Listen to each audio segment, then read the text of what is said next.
Let's talk about nudges. Not like wink, wink, nudge, nudge.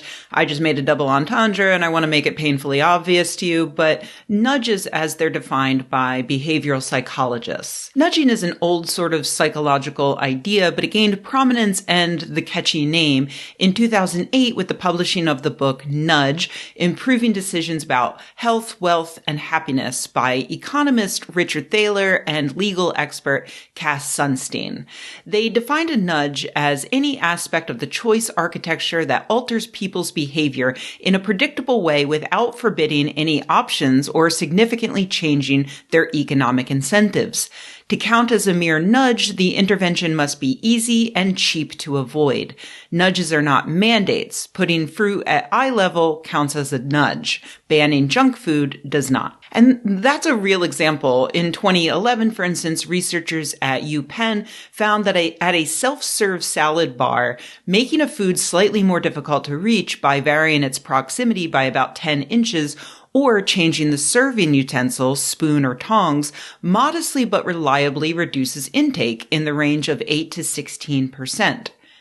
Another commonly cited example of nudging is when bars and restaurants put a realistic image of a fly near the drain of the urinal, which subtly encourages men to aim their pee at the fly, reducing splashing and lowering their cleaning costs.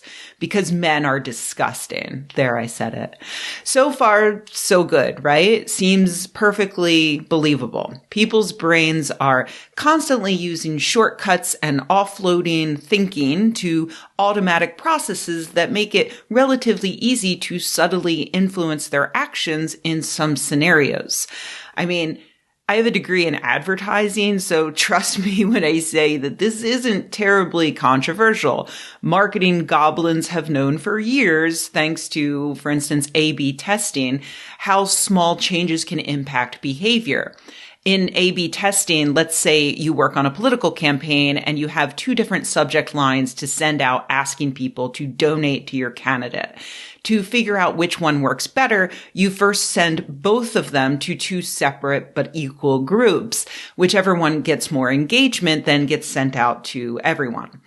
Here's a fun fact. A friend of mine worked for a political campaign and through careful A/B testing found that people donated more money when the email they got contained hideously unprofessional graphic design.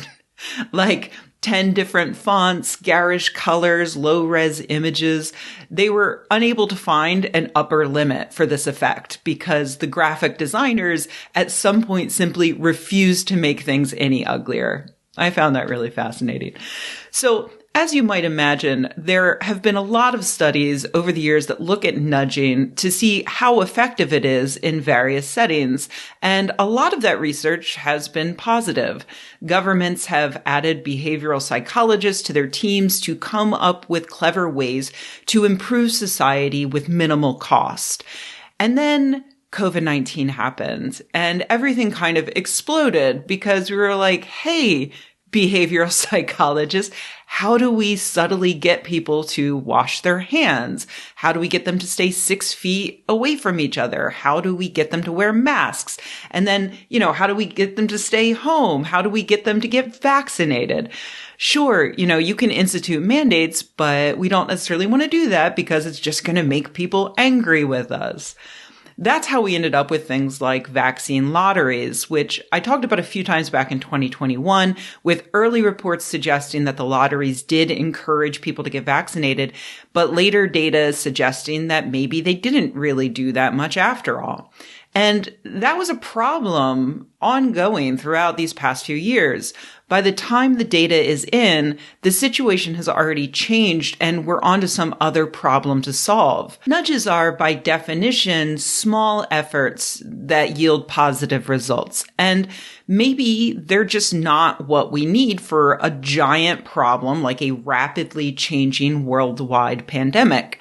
In a recent article over on Undark, Bryony Lau cites a psychologist who points out that nudging works if people are already inclined to do the thing they are being reminded to do, according to a study that determined people's relative nudgeability, which that's just an adorable term. I love it. Nudgeability. But That maybe is why, they say, tactics that worked earlier in the vaccination campaign, like lotteries, no longer did. Governments and businesses were increasingly dealing with vaccine holdouts who couldn't be nudged or offered incentives. Instead, mandates caught on, with major companies like United Airlines requiring employees to get vaccinated to come to work. So nudges worked until they didn't, and then mandates worked. What I think happened over the past decade, in essence, is that researchers found a delightful psychological tool that could be used to subtly create positive change.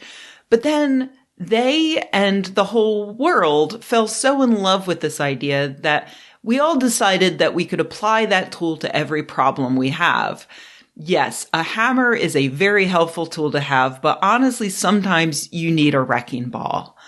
In December of 2021, Swiss researchers published a meta-analysis in PNAS, my favorite journal, that evaluated 200 different studies on nudging, finding that nudging promotes behavior change with a small to medium effect size, with some types of nudging, like influencing food choices, having a greater effect than others. So it seemed that despite the lack of success that nudging showed during the pandemic, it does work, right? Well, you know what I say about every meta-analysis and systematic review I talk about on this channel, including in my previous video. They can provide excellent overviews of one particular topic or field, but they can also cherry pick the studies that only show what they want to show. So you have to be really careful with them. And so waves have been made this month when another group of psychologists published a response, also in PNAS, that called into question the statistical analysis performed by the authors of that meta-analysis. So in the original paper, the authors did admit our analysis further reveals a moderate publication bias toward positive results in the literature. This is a thing known as the file drawer effect. Scientists are more likely to publish research that shows a unique, usually positive result than one that shows a negative result or no result at all. It's more exciting and more interesting and more likely to get you tenure. So we have to be really careful when we see a bunch of papers that say X had a positive effect and very few papers that say X had no effect. It doesn't necessarily mean that X has an effect. To determine that, you would have to use the proper statistical analyses to control for the negative results that you don't see published. The original paper said that they did find a moderate publication bias, but this new paper asserts that those researchers failed to actually take that bias into account when determining the effect size of the nudging. The new paper asserts that when you do take that bias into account, the effect size disappears for pretty much every category except for food, which didn't seem to have a very strong publication bias. I have to admit that this was a really funny paper. It was just a giant, nerdy, statistical mic drop of a paper. It's literally 2 pages long. And it does have a lot of experts in the field asking things like, is this the death knell for nudging? But I've seen a number of other experts taking a more moderate standpoint, which I like better. And I hope to summarize it fairly like this. Nudging is a catch-all term for a wide swath of actions with an equally wide variety of hoped-for results.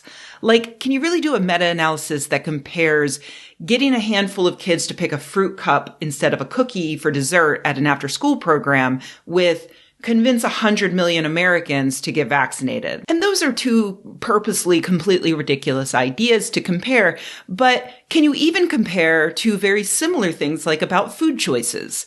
Like getting kids to pick a fruit cup by telling them that they get a prize if they pick the fruit cup over the cookie, and compare that to let's get people to pick healthier options at a salad bar by making the unhealthy things harder to reach. These are two actual studies. And in my completely unprofessional opinion, I don't think you can lump them together. You know, not every idea for encouraging healthy eating is going to work the same for every population. Let's say the kids don't pick the fruit cup because they don't like the prize you're offering very much and they'd rather have the cookie. that negative result can't necessarily tell us what's going to happen at the salad bar when you make the salad dressing more difficult to pump out. Maybe that actually will stop the adults from making unhealthy choices. You don't really know. Both of these things are nudging, and they're both nudging about healthy food choices, but they're still very different things. So no, I don't think that this is necessarily the death knell of nudging, but maybe it is the death knell for the overly dreamy idea that nudging is some all-encompassing concept that is the world's cure-all. Which, to be fair, this does happen to pretty much every catchy psychological concept that ends up the star of a popular science book that, like, Oprah probably likes. Microexpressions, the wisdom of crowds, anything Malcolm Gladwell or Steven Pinker write about. It's okay for a small thing to have a small effect in a specific circumstance. It just doesn't necessarily sell books or get researchers tenure.